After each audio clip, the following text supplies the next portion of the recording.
New Zealand ने toss जीत के पहले बैटिंग करने का फैसला किया। ये शायद उनकी गलती थी, यहाँ कुछ था क्योंकि पहले वो चेज़ करते हुए हार गए थे लीग मैच में जब उनका इंडिया के साथ मैच हुआ था। इस बार उन्होंने सोचा कि हम कुछ डिफरेंट करते हैं और पहले बैटिंग करते हैं। पहले बैटिंग तो की उन्होंने, उनका जो है स्टार्ट मतलब कुछ अच्छा नहीं हुआ। जल्दी आउट हो गया विल यंग, वरुण चक्रवर्ती ने उसको एलबीडब्ल्यू किया।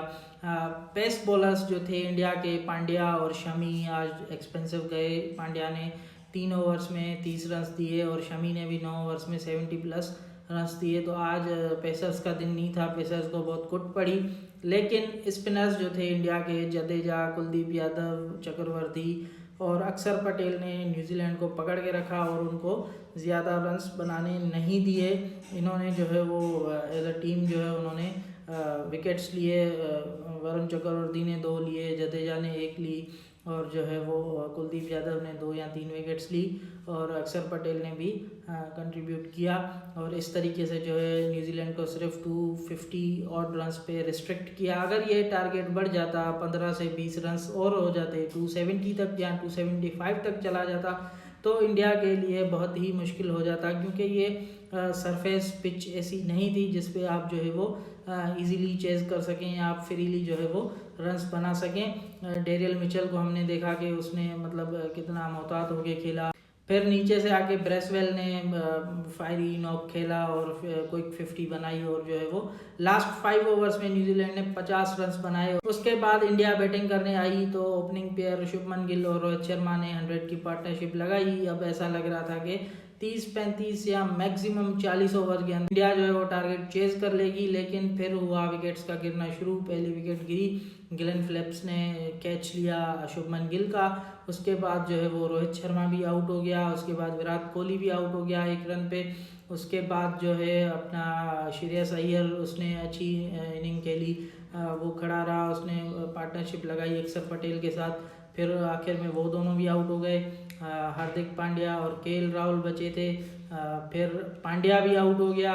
फिर जो है वो जडेजा और केएल राहुल बैटिंग कर रहे थे। इस तरीके से इंडिया के 6 आउट हो चुके थे और उन्होंने जो है वो टारगेट चेज कर लिया, जिता दिया।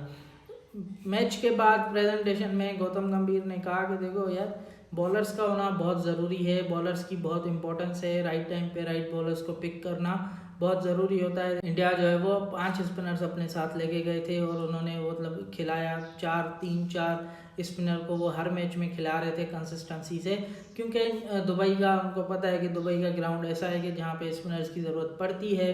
पाकिस्तान में भी स्पिनर्स की ज़रूरत पड़ती है, लेकिन हमने तो स्पिनर्स खिलाए नहीं। अब देखो चैम्पियंस ट्रॉफी में जो अपना दुबई और पाकिस्तान का जो सरफेस है, वहाँ पे पाकिस्तान की जो पिचेस हैं, दुबई की जो पिचेस हैं, वहाँ पे इन्होंने 1 स्पिनर खिलाया है। अभी देखो जो टीम न्यूजीलैंड जा रही है उसमें उन्होंने 2 स्पिनर्स रखे हैं। अभी बताओ यार, ये कैसी सिलेक्शन है? ये कोई दिमाग का काम कर रहे हैं, कोई ब्रेन व्रेन चला रहे हैं या बस ऐसे ही बस सिलेक्ट किए जा रहे हैं? तो इंडिया ने चेज़ किया। रोहित शर्मा को मैन ऑफ द मैच दिया गया क्योंकि he led from the front, 73 runs बनाए और वो भी क्विक जो है वो स्ट्राइक रेट के साथ। रोहित शर्मा की जो इनिंग्स थी ना, उसी ने जो है वो फाउंडेशन सेट की चेज़ की। बाकी जो प्लेयर्स हैं वो उसको आगे ले गए और जो है वो सक्सेसफुल चेज़ बनाया। न्यूजीलैंड के जो बॉलर्स थे, मैट हेनरी नहीं था न्यूजीलैंड के पास, जिसका उनको कह सकते हैं कि नुकसान हुआ। दूसरा विलियम ओरुकी था उनके पास और जो है वो बाकी जो उनके स्पिनर्स थे, ब्रेसवेल हो गया, अपना रचिन रविंद्र हो गया, सेंटनर खुद हो गया।